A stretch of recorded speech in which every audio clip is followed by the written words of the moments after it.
comes to fossil fuel use, of course, would probably be credited as long as they undergo the usual such as process. the development of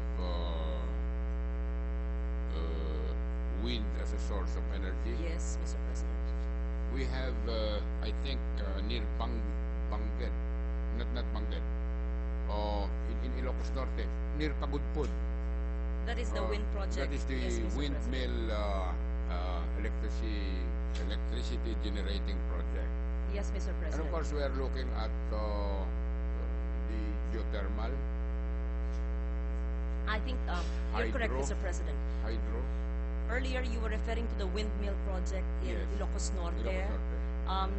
In the information presented to me, it was given a trade in certificate emission reductions. And as of September 17 last year, Mr. President, most of the projects applied for pertain to waste to energy projects. But you're correct, there's a pending windmill project in Ilocos. There are also 14 registered projects with the Department of Energy, but only one windmill project has been given a trade in certificate emission reduction. And in Asia, the Philippines ranks third in terms of projects submitted for registration. And globally, we are the seventh. And that is good, Mr. President. Yes, That means that we is good. are aware of this, we are willing, and most of these projects, I understand, are also piggeries and poultries with methane recovery and composting. Is So there, this is- Your Honor, a standard set that we should attain to be given this CDM or the certificate? Is there a minimum standard? There are criteria, Mr. President. I do not have the information now Right. as to what would comply and what would not comply. All I know is that it takes years So- for compliance and for approval. Yeah, so the adoption of alternative source of energy would constitute programs that would merit us the issuance of this certificate. I believe so, Mr. Yeah. President, yes. What about reforestation? There is no existing reforestation project yet. However, I believe that it is. I asked the same question of the UNDP representative in the Philippines, Ms. Noble, when she did a courtesy call sometime last year. And yes, reforestation projects could be accredited. However, there is no such project yet falling under the CDM project, but it is worth looking into. Because so far, it is the waste to energy and methane recovery projects, mostly piggeries, that are pending in their application. So there was a huge support that went to reforestation programs in the country, especially on the logged over areas of the country. I saw some of this in the mountainous provinces in the north. You know, Mr. President, I'm glad you mentioned that because we have received a lot of grants, assistance from foreign governments on reforestation. Yes. What we need to do is to inventory all those grants and the areas where they were utilized and to see on the ground what happened to the reforestation projects. Did the trees actually grow? Number one, were the seedlings purchased? Number two, did the seedlings grow? Number three, was there actually any project or were there land at all? Because I am sure this could be another NBNZTE scam because there can be ODAs, grants, assistance where there was never any need for it perhaps or never any trees actually planted or perhaps not accomplished. In my first term, we tried to do an inventory of that and the DNR found a very difficult time in trying to inventory all the projects and the millions of dollars that went into reforestation. And not only grants in terms of funding is concerned that were used, there were funding provided by the government. Yes, Mr. President. Annually, Even during the martial law era, reforestation was given much attention. Now, do we have it now? I believe in the. Programs? I'm glad that you asked because in the GAA, when we were discussing it here in this chamber in December, that was one of my questions. And if you look into the DNR budget, has one of the lowest, and reforestation has a very measly budget. And therefore, relying on foreign grants. And it is worth looking into and assessing the effectivity of the usage of these grants, not only for these past few years, but maybe for the past 20 years.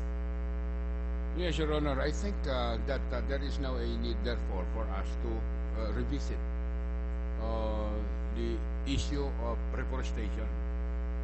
Because we see- Reforestation and afforestation, Mr. President. Yeah. Because there is a need for us to examine this. Not only because we are running after that certificate of whatever you call it from the World Organization, but simply because we need it. Yes, Mr. Reforestation. President. Because, Mr. President, Your Honor, I ask our scientists in those hearings, series of hearings, the effect of the so-called climate change insofar as disaster management is concerned. And they are saying that, number one, conclusion is that because of climate change, we may expect more typhoons You're correct. and higher intensity or stronger typhoons, as a matter of fact.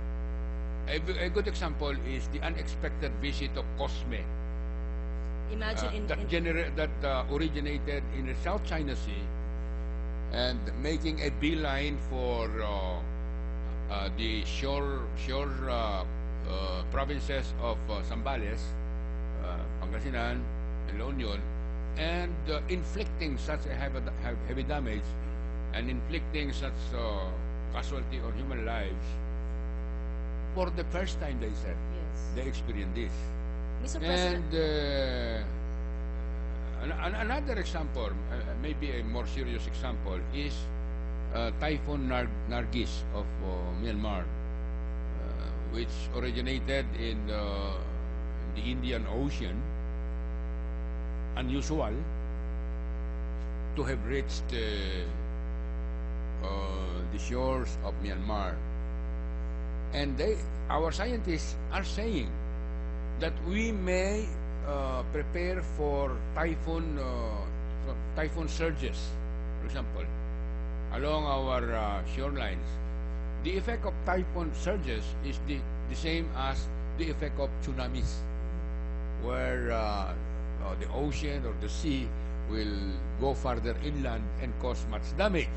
And this is one of the possible causes of climate change. In CNN, Mr. President, yesterday or 2 nights ago, I can't recall now, it was a flash on CNN, another Great Lake in China, not in Sichuan.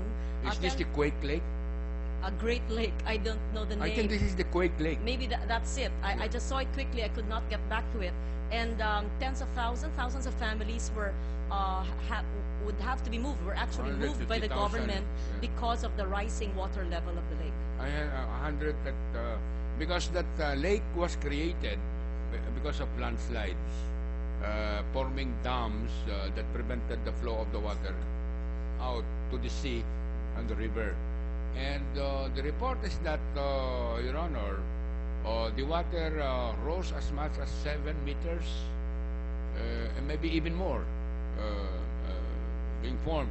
And the fear is, if there is another quake and the artificial lake, I will call it artificial lake, formed by the artificial damming, if there is another quake, that dam might break and it will inundate all the places downstream. That is a fear.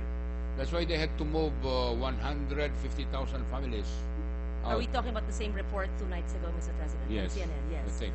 And we don't even have to go so far, Mr. President. I am glad that you mentioned earlier about early warning devices, the resolutions which you heard in your committee, because you will recall in the recent past, Ginsa-Ugon, I went there on the second day, and the Pag-asa said that if they had sufficient equipment, communications equipment, they could have warned the people to evacuate. Some were forewarned, but refused to leave.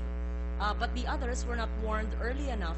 But Pag-asa had some preliminary reports, Yes. and they could have warned if they had sufficient communication technology. So, Mr. Well, President, there is really a need to modernize Pag-asa in terms of research and communications as well. Ginsaogon lost 98% of its population. 98% A whole died. village was swallowed, Yes. Mr. President. And there was warning, according to Pag-asa, because the warnings were a joint effort between Pag-asa and PVolps. PVolps